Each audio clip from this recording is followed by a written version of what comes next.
नमस्कार। मैं हितेश चौधरी प्रखंड बायो एनर्जी किसान प्रोड्यूसर कंपनी लिमिटेड अमरोहा से हूँ। और आज देखिए हमने यहाँ पे अपना 200 लीटर का ड्रम लिया हुआ है और इसमें आज हम अपना डिकम्पोजर तैयार करेंगे कि किस प्रकार आप डिकम्पोजर तैयार कर सकते हो, किस प्रकार आप अपने से खेती में उसका प्रयोग कर सकते हो, अपने खाद बनाने के लिए कैसे प्रयोग कर सकते हो, ये आज हम आप सबको विधि यहाँ पे बताएंगे। तो ये देखिए, ये हमने 200 लीटर का ड्रम लिया है और इसमें हमने कुछ पानी डाल लिया है, कुछ अभी हम डालेंगे इसमें बाद में। और ये हमने अपना यहाँ पे गुड़ लिया था, ये देखिए हमने 2 किलो के लगभग ये गुड़ ले लिया था और यहाँ पे हम इसका घोल तैयार कर रहे हैं। ये हमारा बेसन है जो हमने इसमें अपना घर का तैयार हुआ बेसन है, जो हमने चने की दाल से अपना तैयार किया है, जो हमारी हाथ वाली चक्की होती है, जो देसी चक्की बोलते हैं, उसी से हमने ये बेसन की अपनी पिसाई की है। और इसमें हम इसका जो है यहाँ पे घोल बना लेंगे इस बेसन का, ये यहाँ पे। और इस तरीके से हमें इसे घोलना है। सबसे पहले हम जब अपना डिकम्पोजर तैयार करेंगे तो हमें उसे अच्छे तरीके से अपने सब चीज़ को, मटेरियल को मिला लेना है, इस तरीके से घोल तैयार कर लेना है। इसी प्रकार हमें हमारा जो गुड़ है, तो यहाँ पे हम इसका घोल ही तैयार कर रहे हैं, क्योंकि घोल तैयार करके हम डालते हैं तो हमारा डिकम्पोजर बहुत जल्दी से तैयार हो जाता है।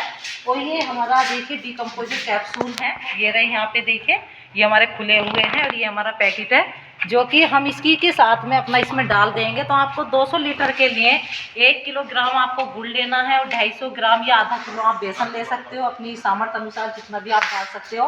और ये 200 लीटर का ड्रम हमारा एक एकड़ के लिए पर्याप्त होता है। अगर हम पानी में इसे डाल के पानी में हम इसकी सिंचाई करते हैं, अपने खेत को देते हैं, तो जो हमारा केंचुआ होता है, तो केंचुए की वृद्धि करता है, जो हमारी खरपतवार होता है उसको नष्ट करता है। और जैसे हमारा खाद है, हमारे पत्ते हैं, कूड़ा करकट है, या हमारी गोबर की खाद है, हमें उसे जल्दी से अपना खाद के रूप में बदलना है, उसे जल्दी से तैयार करना है, तो हम उसे अपने डिकम्पोजर का उस पर छिड़काव कर देते हैं, तो हमारा बहुत जल्दी वह खाद हमारा तैयार हो जाता है, जो खेती के लिए हम प्रयोग कर सकते हैं।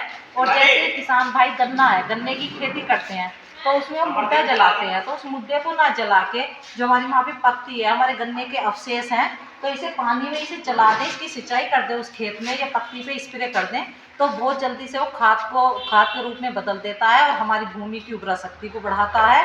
तो इसी प्रकार हमें करना चाहिए, जहाँ हमें अपने खेती में जो है आग नहीं जलानी चाहिए, अपना मुद्दा नहीं जलाना चाहिए, इसी का प्रयोग करना चाहिए। अब ये देखें, यहाँ पे हम इसमें अपना ये जो हमने गुड़ लिया था, जो हमने अपना यहाँ पे घोल तैयार किया था, वो इस प्रकार हम अपने डाल देंगे।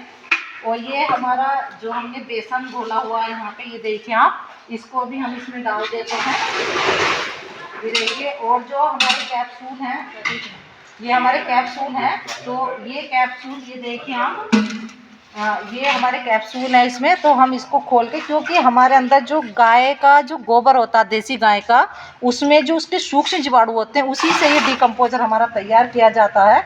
और यही हमारी भूमि में काफ़ी लाभदायक होता है। जैसे किसान भाई जो है रसायन की खेती कर रहे हैं, इसे न करके अपना डिकम्पोजर है, पंचगव्य है, इन चीज़ों का प्रयोग अपनी खेती में करें, तो उससे क्या है, हमारे खेत में नाइट्रोजन की भी पूर्ति होती है, पोटास की भी पूर्ति होती है और फास्फोरस की पूर्ति होती है। हमारे खेती में जो है किसी भी प्रकार की कमी नहीं रहती है। और यहाँ पे ये हमारा डंडा है, जो हम इसमें डंडे का भी प्रयोग करते हैं। जैसे कि हम अपना पूरा मटेरियल इसमें डालने के बाद में हमें डंडा अपना इस प्रकार घुमा देना है इस ड्रम में। और ये हमें एक चीज़ का जरूर इसमें ध्यान रखना है, ये छाया में ही इसका प्रयोग, छाया में ही बनाया जाता है और छाया में ही रखना। अगर आपने धूप में रख दिया तो ये खराब हो जाएगा, इसका कोई भी प्रयोग खेत में आप नहीं कर पाओगे। और बाद में जैसे नहीं डंडा घुमा दिया, हमारा जालीदार कोई भी कपड़ा है, उसके बाद में हम इसके ऊपर ढक देते हैं और अपना ये 3 से 4 दिन में हमारा बनके तैयार हो जाता है, जो हम अपनी भूमि में इसको डाल देते हैं। तो पानी पे भी आप डाल सकते हो, टंकी भर के अपना जो है, जो अपने खेत से जो हमारी नाली होती है, तो नाली में रख दो और बूंद बूंद टपक के पूरे खेत में चला जाएगा। जैसे बीजामृत है, बीजामृत में भी हम इसका प्रयोग कर सकते हैं। हम इसका खाद है, खाद बनाने के लिए डिकम्पोजर का प्रयोग किया ही जाता है। तो आप इस प्रकार अपना डिकम्पोजर तैयार करिए और अपनी भूमि में उसको डालिए। धन्यवाद, नमस्कार।